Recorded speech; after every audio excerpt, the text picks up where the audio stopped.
मुलाकात कार्यक्रम में आप सभी दर्शकों का हार्दिक स्वागत है। लीजिए आज आपकी मुलाकात करवाते हैं एडवोकेट श्रीमान बीसी सांखला जी से। सांखला जी, हमारे YouTube channel news DC press में आपका हार्दिक स्वागत है। सबसे पहले कार्यक्रम की शुरुआत परिचय से होती है, तो सबसे पहले आप अपना परिचय दीजिए। सभी समाज बंधुओं को मेरा तहे दिल से नमस्कार। और मैं BC Sankhla, son of CR Sankhla.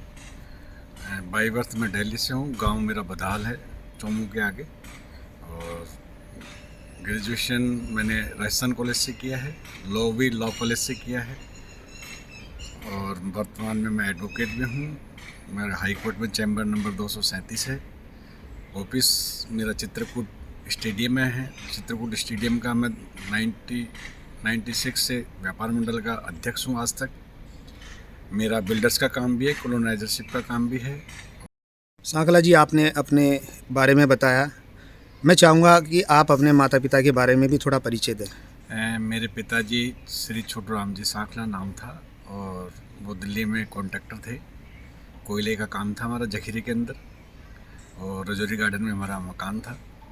मेरी मदर जोमनेर की है, और मेरे नाना जी का नाम शिवकरण जी तंवर था। और नाना जी अंग्रेज़ों के ज़मानों में दिल्ली में अंग्रेज़ों के साथ सर्विस करते थे, और अच्छी इंग्लिश बोलते थे, और बॉम्बे भी सर्विस करके आए थे। नाना जी पिताजी को दिल्ली लेके गए थे। सांखला जी, हर अभी वर्तमान के अंदर अगर देखा जाए तो जितने भी पढ़ने वाले हैं वो ये चाहते हैं कि हमारी नौकरी लगे। आपकी नौकरी नहीं लगी या आपने नौकरी नहीं करी? नौकरी मैं करना ही नहीं चाहता था शुरू से। मेरे को शुरू से ही राइज करना था जी। मेरे यहाँ जखीरे के अंदर जियालाल बंसीवाल जी थे जो ठेकेदार थे। अपने टॉक से पहले वो सांसद भी रहे हैं। दूदू से भी उनकी वाइफ MLA रही है। दौसा से उनके भाई जियालाल बंसीवाल, नंदलाल बंसीवाल, वो भी MLA रहे हैं। तो उनको जब मैं पढ़ता था तो उनको देखता था तो उनको सब मार्केट के अंदर बाबूजी बोलते थे जी। और वो उस टाइम बढ़िया बढ़िया गाड़ियाँ खरीदते थे, बढ़िया जूते पहनते थे, अच्छी ड्रेसें पहनते थे। जब मैं छोटा था तो मैं भी मेरा अहम था यही कि मेरे को भी एक दिन यही आदमी बनना है। इतनी मेहनत करनी है कि मैं भी मेरे सारे शौक, मेरे अच्छे लग्जरीज, जो भी मेरे अच्छी समाज में मेरा नाम अच्छा चले, समाज के लिए मैं बहुत कुछ करूं और समाज को ऊंचा उठाऊं, गरीबों की मैं सेवा करूं और मदद करूं सबकी। ये मेरी शुरू से मेरे माँ बाप ने मेरे में संस्कार दिए हैं। मेरा ये धैर्य रहा है और मैं यही करता आ रहा हूँ। इसीलिए आपने बिजनेस को चुना है, जिसमें कि आप बता रहे हैं कि आप बिल्डर हैं। हाँ, मेरा बिल्डर्स का काम भी है। 92 से जब मैं स्टूडेंट लाइफ में था, जब से मैंने ये काम छेड़ रखा था। और मेरा कॉलोनाइजरशिप का काम भी है। काफ़ी स्कीमें भी काटी हैं मैंने, और काफ़ी सबका सहयोग से मैं आगे बढ़ता ही रहा हूँ। पीछे मुड़ के मैंने कभी नहीं देखा। सांखला जी, मैं भी आपके व्यापार वृद्धि के लिए शुभकामनाएं देता हूं।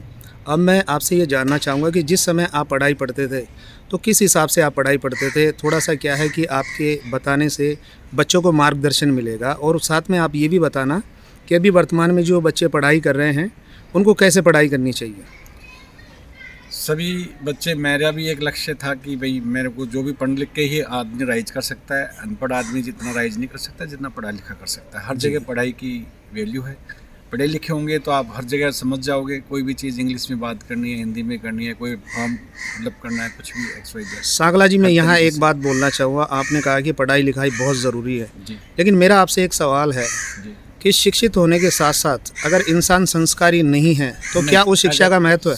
संस्कारी नहीं है तो उसकी शिक्षा, शिक्षित चाहे वो कितनी डिग्रियां ले ले, कोई वैल्यू नहीं रखती है। अपना संस्कार ही इंसान को राइज कराता है। संस्कार ही अगर अच्छे हैं तो इंसान आगे से आगे राइज करेगा। संस्कार उसमें माँ बाप ने दिए हैं या उसके परिवार से आए हैं या उसने खुद ने अपने आप में डेवलप किए हैं, तो उससे ही वो अपने पूरी टीम को, अपने पूरे परिवार को आगे बढ़ाएगा।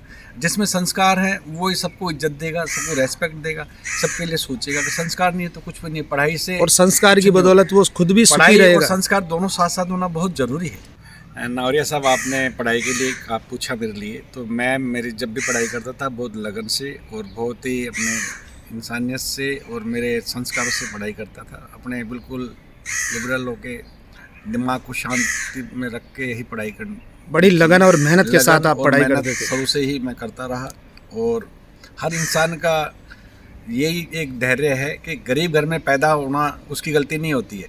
गरीब घर में पैदा होना उसकी गलती नहीं होती, पैदा होकर अगर वो गरीब है तो उसकी स्वयं की गलती है।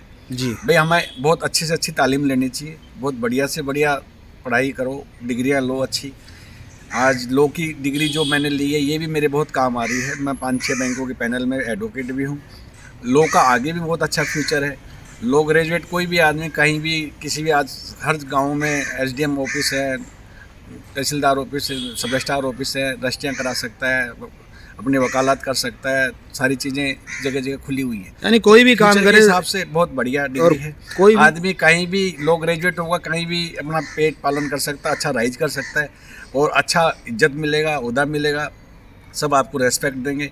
और आगे से आगे आप कानून लोगों को बताते रहो, रूलिंगें खूब आ रही हैं और खूब आगे फ्यूचर बहुत अच्छा है इसके लिए। कुल मिला के आप ये कहना चाहते हैं कि जो भी पढ़ने वाले बच्चे हैं, चाहे से वो लॉ की पढ़ाई कर रहे हो या अन्य कोई पढ़ाई कर रहे हो, बड़ी लगन और मेहनत के साथ और पढ़ाई अपने करें। को जैसे कोई आरएस या यूपीएससी फाइनल करना, तो एक अपना लक्ष्य, एक अपना टारगेट ऐसा बना लीजिए। जो भी इंसान अपना लक्ष्य, टारगेट, अपना टाइम टेबल बना के चलेगा वो राइज करेगा। अपने को एक लक्ष्य, ये टारगेट रखना कि मेरे को हाँ वो चीज़ हासिल करनी है, मेरे को उस कुर्सी पे बैठना है।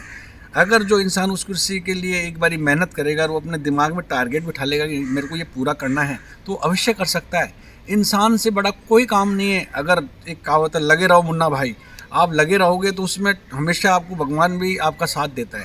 और जो आदमी आलस करेगा, यार लोग क्या कहेंगे, लोग क्या सोचेंगे, वो उन्हीं में रहेगा, तो हमेशा अभी मेरे पास समय नहीं है, ये चीज़ें बिल्कुल व्यर्थ है। इन चीज़ों को कभी लाइफ में लाओ ही मत। हमेशा अपनी एक्टिविटीज़ एनर्जेटिक रखें, अपने मन को शांत रखें, अपने संस्कार अच्छे रखें, भगवान के प्रति आस्था रखें। ईश्वर कभी भी, जो आदमी मेहनत करता है उसको फल देता ही देता है। मैंने आज तक, शुरू से आज तक देखा है, कोई भी इंसान अगर ईश्वर को मान रहा है, किसी का बुरा नहीं कर रहा है, किसी का मन नहीं दुखा रहा है, वो खूब राइज करता है। मेहनत आपकी, लगन आपकी, फल ईश्वर अपना आप देता है। सांकला जी, बहुत बहुत धन्यवाद, आपने बहुत अच्छी बात बताई पढ़ने वाले बच्चों के लिए। सांकला जी, अभी वर्तमान के अंदर जो छात्रावास में परिवर्तन हुआ है, इसके बारे में आपके क्या विचार हैं? छात्रावास में जो परिवर्तन हुआ है बहुत अच्छा हुआ है। इसकी पहल नागर साहब जो दूध विधायक हैं, मुख्यमंत्री की निजी सलाहकार हैं, इन्होंने की। उन्होंने अपने राजस्थान समाज की, खटीक समाज को सबको एकत्रित किया। 25 तारीख को दिसंबर को मानसौर मांगियाबास में सबको इकट्ठा किया, सबको सबकी राय ली। और जो पहले छात्रावास चला रहे थे उनकी जो दादागिरी थी, मैंने खुद ने भी एक दोसा का अपने समाज का था, उसको कहा भाई इस बच्चे को एडमिशन ले लो, तो उन्होंने नहीं दिया। अच्छा, आपने किसी बच्चे के लिए कहा लेकिन उनको एडमिशन नहीं मिला? पत्रकार साहब, उस बच्चे को, वो गरीब था, उसको मैंने कहा भाई अपने खटीक समाज का है। मैं भी उस हॉस्टल में दानदाता हूँ, मैंने भी 5,51,000 रुपये उस समय दिए थे। उसके बावजूद भी आपकी बात नहीं मानी? बावजूद भी मैंने रिक्वेस्ट की, अब मैं नाम नहीं लूँगा, किनके नाम लिए अच्छा नहीं लगता है जी। फिर भी उस बच्चे को एडमिशन नहीं दिया। उसके बावजूद बीच में कई दूसरे बच्चों को, औरों को दिया। तो वो समाज का हॉस्टल समाज के लिए रहना चाहिए जी। और समाज की किसी की एक आदमी की दादागिरी नहीं चलनी चाहिए। ये सार्वजनिक है, सबके लिए। पूरे राजस्थान को नागर साहब ने साथ लिया है और नागर साहब ने सांसद मनोज जी राजौरिया साहब को भी बुलाया। उन दोनों की सूझबूझ से ये कार्यकारिणी बनी, बहुत अच्छी कार्यकारिणी बनी। पूरा समाज, अखिल राजस्थान खटीक समाज हमारा बहुत खुश हुआ इस चीज़ से। सब खटीक समाज नागर साहब को, सांसद साहब को तहे दिल से धन्यवाद देना चाहते हैं, जो कि इन्होंने इस चीज़ की पहल की और इन्होंने एक ऐसा स्तंभ बना दिया, एक ऐसी चीज़ बना दी जो आगे भविष्य में कभी डिस्प्यूट नहीं पैदा होगा। ये सबके लिए एक रहेगा। हर राजस्थान का कहीं का भी बच्चा, ऑल ओवर इंडिया से कोई भी खटीक समाज का बच्चा वहाँ से तालीम लेना चाहे, वहाँ पढ़ना चाहे राजस्थान में और हॉस्टल में रहना चाहे, उसके लिए सब सुविधाएं इन्होंने वो की हैं। आपके यहाँ सांकला जी वैशाली नगर से भी दानदाताओं ने बहुत दान दिया है। हमारे वैशाली नगर से हमारे मनोज जी राजौरिया सांसद साहब हैं, उन्होंने दिया है। महेंद्र जी राजौरिया साहब ने दिया है। बेडिया सवाल साहब ने बच्चों के लिए खाना दिया है। पूरा सिस्टम से उन्होंने अपने, मतलब जितने भी बच्चे रहेंगे उनको सबको खाना दिया। और जो चुनाव अधिकारी सुंदर जी ओसवाल साहब जो है चुनाव अधिकारी साहब है, उन्होंने भी डोनेशन अच्छा दिया है। वो भी हमारे समाज के बहुत चाहते हैं और बहुत अच्छा है। उन्होंने जो इलेक्शन कराया था चुनाव अधिकारी, वो भी साफ़ सुथरा और अच्छा करवाया है।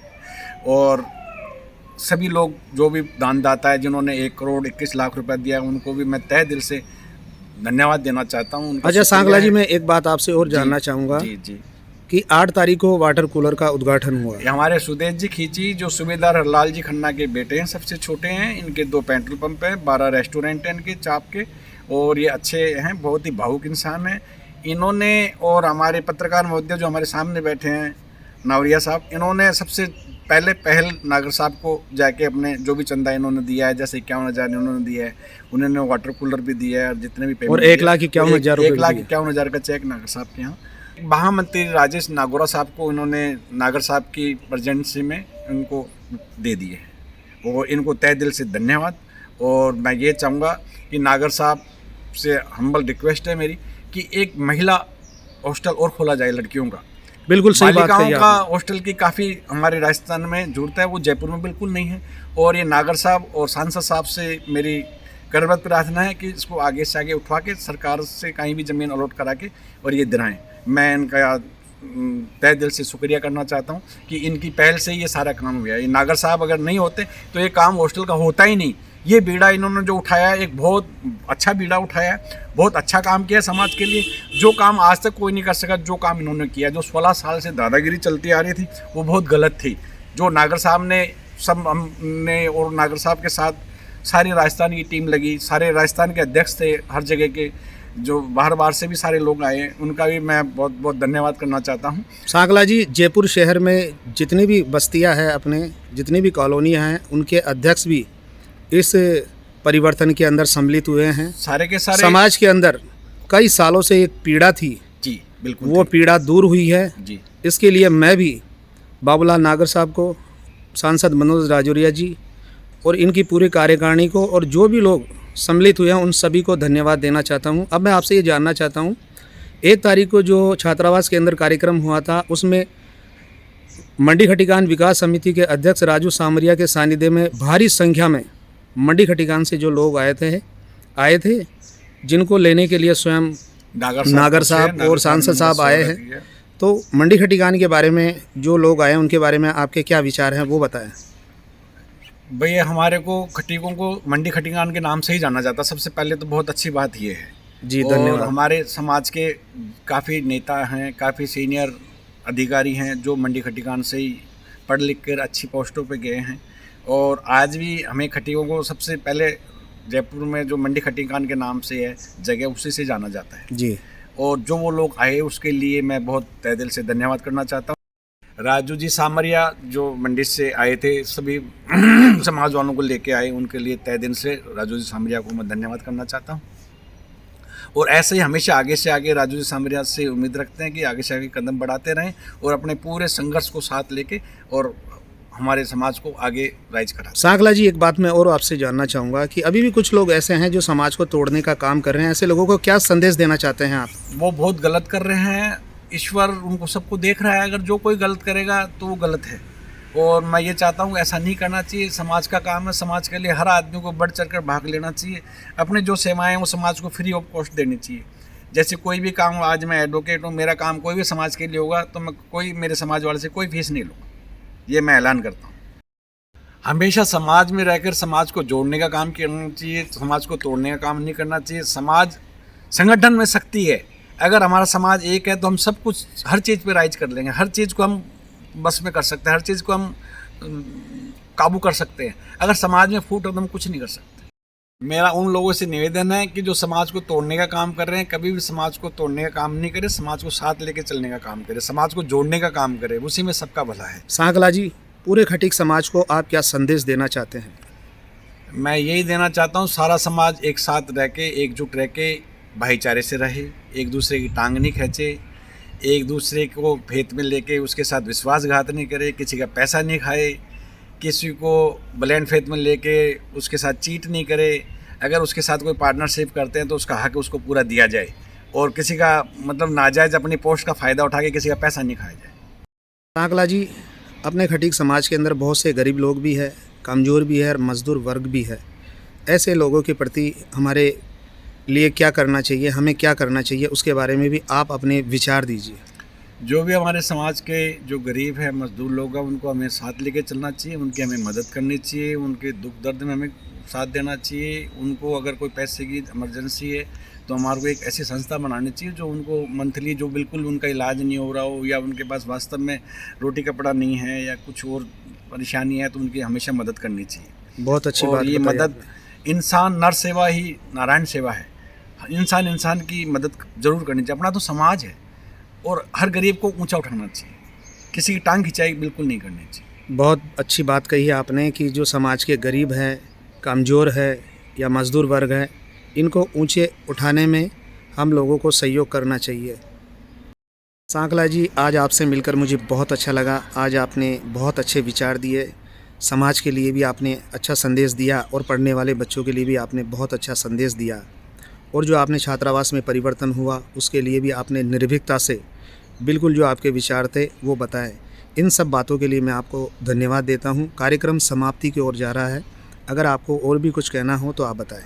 मैं ये कहना चाहता हूँ, बिरजेश जी नावरिया साहब, आप पत्रकार हैं, आप समाज को जोड़ने का बहुत अच्छा काम कर रहे हैं। आप पूरे राजस्थान में भी जाते हैं, दिल्ली भी जाते हैं। मेरे से ये करबद्ध प्रार्थना है कि आप हमेशा समाज को जोड़ते रहें और समाज को साथ लेके चलें। अगर कोई समाज में कोई भाई ऐसा है तो उसको आप समझाएं, क्योंकि आप खुद पत्रकार हैं, कि भैया समाज के साथ चल, समाज को साथ लेके चल। और मेरी आपसे यही प्रार्थना है कि आप हमेशा समाज को एकजुट होकर एक साथ लेके चलें। सांकला जी, आपको बहुत बहुत धन्यवाद। मैं आपको विश्वास दिलाता हूँ कि जब तक ये जीवन है तब तक मैं समाज को जोड़ने का कार्य ही करता रहूँगा। इन्हीं सब बातों के साथ दिल्ली क्राइम प्रेस से मैं पत्रकार ब्रजेश कुमार नावरिया